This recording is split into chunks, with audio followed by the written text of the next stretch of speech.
नमस्कार। साक्षात्कार के अगले चरण में हम अनुसूची और प्रश्नावलियों पर बात करेंगे। इस पाठ में अनुसूची क्या है? अनुसूची या शेड्यूल जिसको कहते हैं, उस संज्ञा सामान्यतः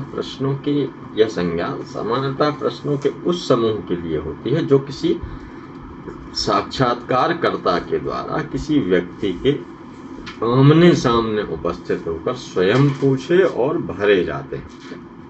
अनुसूची और प्रश्नावली क्वेश्चनायर में सबसे बड़ा अंतर यही होता है कि प्रश्नावली प्रत्येक स्थिति में सूचनादाता द्वारा ही भरी जाती है, जबकि अनुसूची स्वयं साक्षात्कारकर्ता द्वारा ही भरी जाती है।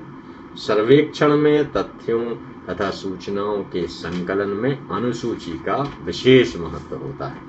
यह एक ऐसी सूची या प्रपत्र के रूप में होती है जो अनुसंधान या अध्ययन के विषय के समय उपयोग में लाई जाती है। अनुसूची के प्रश्नों को बहुत ही सोच समझकर क्रमानुसार विस्तृत, वर्गीकृत और नियोजित रूप में मुद्रित करवा लिया जाता है। अनुसूची का आकार प्रकार इस प्रकार का रखा जाता है कि उसे देखते ही रद्दी की टोकरी में डाल देने की इच्छा न उत्पन्न हो। अनुसूची के सभी प्रश्न स्पष्ट, सरल, एकार्थक और अध्ययन विषय अथवा समस्या से संबद्ध होने चाहिए। प्रश्नों का क्रम इस प्रकार सुनियोजित एवं सुविचारित होना चाहिए कि उनसे प्राप्त उत्तरों या सूचनाओं में भी परस्पर क्रमबद्धता बनी रहे। अनुसूची के प्रश्नों की रचना करते समय यह विवेक भी होना चाहिए कि उनके उत्तरों से प्राप्त सूचनाओं का टेबुलेशन तथा सांख्यिकीय विवेचन स्टैटिस्टिकल इंटरप्रिटेशन भी किया जा सके। प्रश्नों की संख्या इतनी अधिक नहीं होना चाहिए कि उत्तरदाता देखते ही ऊबने लगे। अब अनुसूची निर्माण किस तरह से होना चाहिए? अनुसंधानकर्ता के कार्य की सफलता बहुत कुछ अनुसूचियों पर निर्भर करती है, शेड्यूल पर। इसीलिए शेड्यूल निर्माण में बहुत ही सावधानी, बुद्धिमत्ता तथा विवेक शक्ति की आवश्यकता पड़ती है। होरेस सिक्रेस्ट ने अनुसूची निर्माण के पूर्व प्रारंभिक कार्य के रूप में 9 प्रश्न जो स्वयं से पूछने का सुझाव दिया है। होरेस सिक्रेस्ट ने पहला है, समस्या क्या है? समस्या में सांख्यिकी के उपयोग की आवश्यकता क्या है? विश्लेषण तथा समाधान के लिए किस प्रकार के तथ्य अपेक्षित हैं? क्या वे तथ्य उपयुक्त रूप से प्राप्त हो सकते हैं? क्या प्राप्त होने वाले तथ्य उद्देश्य के लिए पर्याप्त होंगे? क्या उनमें अपेक्षित परिशुद्धता, एक्यूरेसी, एकरूपता, कंसिस्टेंसी और तुलनात्मकता, कंपेरेबिलिटी हो सकती है? क्या तथ्यों की निश्चित अवधि में प्राप्त किया जा सकता है उनको? प्राप्त तथ्यों का उपयोग कितनी स्वतंत्रता या प्रतिबंधों के साथ किया जा सकता है? और आखिरी में 9वां है, क्या अपेक्षित तथ्यों को प्राप्त करने के लिए किसी प्रकार की अनुसूची या कार्यप्रणाली की आवश्यकता है? इन प्रश्नों के परिप्रेक्ष्य में अनुसंधानकर्ता अपनी शेड्यूल का निर्माण करके अपने कार्य को सुगम बना सकता है। अनुसंधानकर्ता को अपनी अनुसूची के पूर्वगामी अध्ययन भी करना चाहिए। अनुसूची के प्रश्नों का क्रम भी उत्तरदाता को उत्तर देने या न देने के लिए प्रभावित करता है। प्रारंभ में सबसे आकर्षक और सरल प्रश्न दिया जाना चाहिए। इससे उत्तरदाता उत्तर देने के लिए आकर्षित होता है। प्रारंभ में सरल से जटिल की ओर प्रश्नों का क्रम रखने से भी उत्तरदाता को उत्तर देने की अप्रत्यक्ष प्रेरणा मिलती है। यदि प्रारंभ से ही जटिल या कठिन प्रश्न उनके आगे आ जाएंगे तो वह उत्तर देना बीच में ही बंद कर देगा या आगे चलकर सही उत्तर देने से इनकार कर देगा। प्रश्नों को क्रम देते समय एक प्रकृति के प्रश्नों को एक ही स्थान पर रखना चाहिए और एक प्रश्न से दूसरे प्रश्न के बीच विषयांतर नहीं होना चाहिए। जो प्रश्न विषयांतर करता है उसे निकाल देना चाहिए। अब हम बात करेंगे क्वेश्चनायर पर, प्रश्नावली पर। प्रश्नावली प्रश्नों की उस विशिष्ट प्रकार की अनुसूची का ही नाम है जिसमें निहित प्रश्नों के उत्तर सूचनादाता बिना किसी अनुसंधानकर्ता अथवा प्रगणक इन्यूमरेटर की व्यक्तिगत सहायता के ही देता है। सामान्यतः प्रश्नावली डाक द्वारा ही भेज दी जाती है, किंतु इसे सामान्य रूप से भी वितरित किया जा सकता है।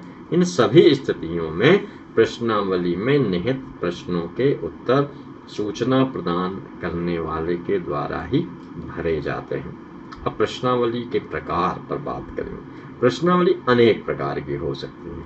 अध्ययन की सुविधा के लिए हम इन्हें 4 भागों में बांट सकते हैं। तथ्यों के आधार पर, दूसरा उसके स्ट्रक्चर के आधार पर, तीसरा है उसके प्रश्नों की प्रकृति के आधार पर, और आखिर में कई मिसलिनियस मैटर्स के आधार पर। अब हम बात करेंगे प्रश्नावली के निर्माण पर, जिस तरह से हमने अनुसूची के निर्माण पर बात की थी। प्रश्नावली का निर्माण करना एक महत्वपूर्ण किंतु जटिल कार्य है। यदि प्रश्नावली का निर्माण करते समय कोई आवश्यक बात शेष रह जाती है तो उससे अनुसंधान परिणाम भी प्रभावित होते हैं। इसके लिए सर्वप्रथम सावधानी पूर्वक विषय का अध्ययन करना पड़ता है। समस्या के विभिन्न पक्षों का विश्लेषण करके ही सर्वेक्षणकर्ता यह निर्णय कर सकता है कि किन किन पक्षों से संबंधित प्रश्न प्रश्नावली में रखना आवश्यक है। प्रश्नावली में वही प्रश्न सम्मिलित किए जाने चाहिए जिनका उत्तर निसंकोच दिया जा सके। प्रश्नावली के लिए निर्धारित किए गए प्रश्नों की प्रकृति, भाषा, शैली, संख्या आदि पर भी विचार कर लेना चाहिए। प्रश्नावली में विभागीय शब्दों या विशिष्ट शब्दों के संक्षिप्त रूप नहीं दिए जाने चाहिए। कुछ प्रश्न ऐसे होते हैं जो एक प्रकार की भाषा शैली में लटकते हैं, किंतु उसी आशय के प्रश्न दूसरे प्रकार की भाषा शैली में पूछे जाने पर सहर्ष उत्तर के योग्य बन जाते हैं, आसानी से उत्तर प्राप्त हो जाते हैं। अब हम जानेंगे कि प्रश्नावली और अनुसूची में क्या अंतर है, क्वेश्चनायर और शेड्यूल में क्या अंतर है। देखने में सामान्य दृष्टि से तो ये एक जैसी लगती है, लेकिन इनमें अंतर होते हैं। जैसे पहला अंतर है, प्रश्नावली डाक द्वारा भेजी जाती है। अनुसंधानकर्ता या उसके सहयोगी की सूचनादाता के पास उनको स्वयं नहीं जाना पड़ता, किंतु शेड्यूल सूचनादाता के पास डाक द्वारा नहीं भेजी जाती। अनुसंधानकर्ता या सहयोगी को स्वयं ही शेड्यूल लेकर उत्तरदाता के पास जाना पड़ता है। दूसरा है, प्रश्नावली द्वारा बड़े और विस्तृत क्षेत्र में अध्ययन किया जा सकता है। आप डाक द्वारा कई बड़े क्षेत्रों में क्वेश्चनायर भेज सकते हैं, जबकि अनुसूची या शेड्यूल में चूंकि खुद ही जाना होता है, खुद ही उत्तर भरने होते हैं, तो वह उसके लिए छोटे और सीमित क्षेत्र में अध्ययन किया जा सकता है।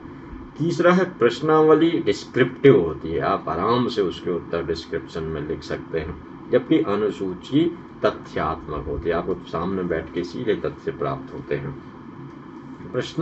चौथा है, प्रश्नावली के प्रश्नों का निर्माण करते समय अनुसंधानकर्ता को अपने उत्तरदाताओं के शैक्षणिक और सांस्कृतिक स्तर का ध्यान रखना पड़ता है। सभी सूचनादाता समान नहीं होते, इसलिए प्रश्नों को अत्यंत स्पष्ट और सरल भी बनाया जाता है। अब चूंकि प्रश्नकर्ता स्वयं वहां उपस्थित नहीं होता, डाक द्वारा प्रश्नावली भेजी जाती, इसलिए ऐसे प्रश्न रखें जो सरल और स्पष्ट हो। अनुसूची प्रविधि में सूचनादाता सामने होता है, इसलिए पहले से अनुसंधानकर्ता को प्रश्नों को सरल बनाने का प्रयास नहीं करना पड़ता। अनुसंधानकर्ता प्रश्नों का निर्माण उसी समय इच्छानुसार भी कर सकता है। प्रश्न आखिरी में एक महत्वपूर्ण है कि प्रश्नावली प्रणाली में अवलोकन या निरीक्षण का अभाव होता है, जबकि अनुसूची प्रणाली में इसका पूरा अवसर होता है। चूंकि स्वयं प्रश्नकर्ता जा रहा है वहां पर और वह अवलोकन कर सकता है, नए प्रश्नों को भी शामिल कर सकता है, जो नहीं वह सोच पाया है प्रश्न करना, वहाँ तात्कालिक परिस्थितियों के अनुसार वह बातचीत कर सकता है, प्रश्न कर सकता है। अब हम इस पूरे पाठ के अंत में जानेंगे कि संवाददाता सम्मेलन और साक्षात्कार में क्या अंतर है। संवाददाता सम्मेलन और साक्षात्कार दोनों ही समाचार ज्ञात करने के महत्वपूर्ण स्रोत हैं। इसके बावजूद दोनों में मौलिक भिन्नताएं हैं। जैसे पहला, संवाददाता सम्मेलन का आयोजन किसी व्यक्ति, संस्था, राजनेता अथवा सरकार द्वारा किया जाता है, जबकि साक्षात्कार के आयोजन हेतु संवाददाता ही सक्रिय रहता है। दूसरा, संवाददाता सम्मेलन में आयोजक द्वारा बताई जाने वाली बातें प्रायः पूर्व में ही भेज दी जाती हैं तथा संवाददाता को सीमित क्षेत्र में ही प्रश्न पूछने की इजाजत कभी कभी मिल जाती है, जबकि साक्षात्कार में साक्षात्कारकर्ता तथ्यों का पता लगाने के लिए कहीं से भी घुमा फिरा कर प्रश्न पूछ सकता है।